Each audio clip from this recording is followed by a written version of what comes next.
Welcome to Networking, presented by the Career Development Center at Appalachian State University. Networking is the process of discovering and utilizing connections between people. This could be people that you know really well, or people that you have a formal relationship with or an informal relationship with, or people that you have never met before. It is estimated that up to 80% of jobs are never advertised, so it is up to you to discover the hidden job market. Who should you network with? There are many opportunities for you to network, both formally and informally.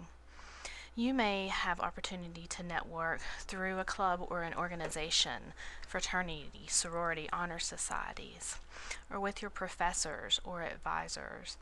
You may also have the opportunity to network with employees at your work or internship sites, or with your supervisors, and this could be in a volunteer setting as well. A more formal place to network might include a professional association that is a part of your major. Other places to network might include career fairs, conferences, conventions, workshops that you have attended. Basically, anyone you know could potentially be someone to network with. Here are some examples of places that you can network and opportunities for you to network, including informational interviews, your work internship sites, Chamber of Commerce events or business expos, career fairs, conferences, conventions, workshops, and employer information sessions. And also a place to network could include your job site. For example, if you are a waiter or a waitress and you are serving customers, those customers could potentially become a part of your network if you let them know that you are job or internship searching.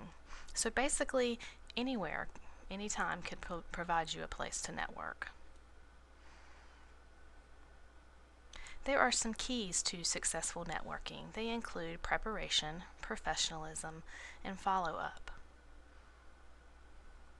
Preparation includes research, and research would include researching the organization or the company before you go to a career fair or attend a workshop. The more that you can learn about the person and the organization that you may be networking with, the better. Another part of preparation includes completing an infomercial, and we'll talk about that later in the presentation. And then you want to practice your infomercial. Your 30-second infomercial is basically a snapshot of who you are and what skills and characteristics you could bring to a potential field or a company. You have probably seen infomercials on TV before, and sometimes they are really catchy and great, and sometimes they are boring. So you want to think about that whenever you are thinking about what you want to say to people that are in your network.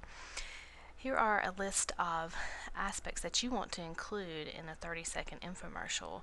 Of course, your name, major, skills, personal characteristics, when and how you became interested in the field.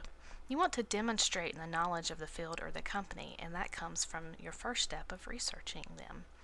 And also what you hope to accomplish in the field. Another part of networking includes professionalism. You want to look like a professional, especially when you are going to more formal events, such as career fairs or conventions. There may be times when you're not dressed as professionally that you can still network, but if it is a career fair or a more formal event, you certainly want to dress the part. And acting like a professional is always very important as well, no matter what setting you are in. You never know who may be watching you and gaining an opinion about the way you are acting. You want to sound like a professional. And a part of that includes doing the research, knowing about your field, and also doing some practice in your 30-minute infomercial. And then smelling like a professional. You always want to have good hygiene and look well groomed. Finally, following up. Anytime you network with someone, particularly at career fairs or business expos or workshops or conventions or conferences, be prepared, have your resume with you and maybe business cards as well, and leave your resume and business cards with the employer or the person that you are networking with. Ask for their business cards. And this provides you a good way to send a thank you note, at least within 24 hours. That follow up and that thank you note can really be key because people like to know that you appreciated the time that they gave you and the opportunity to speak with them. A useful part of networking is to complete an informational interview. An informational interview is interviewing people to learn about careers and to expand your network. There are steps that you can take to complete an informational interview. First step is to identify your contacts. This could be from your network of people, including friends, family, supervisors, or people that you have met at career fairs or conferences, institutes, and workshops. You also want to research your contacts before you complete the interview with them. Know about the organization and also the field that you are completing the informational interview on. You want to approach your contacts in a professional manner, and this might include using your 30-second infomercial. You want to prepare questions that are related to the field and to the organization and to the position of the person that you are interviewing. And then you want to conduct the interview. And very important step, you want to follow up. Thank this person for their time and energy that they have committed to completing an informational interview with you. One way that you can conduct informational interviews, gain information about a possible internship or volunteer or job shadowing information, is through the Career Information Network. And this can be found on your Career Gear account through the Career Development Center.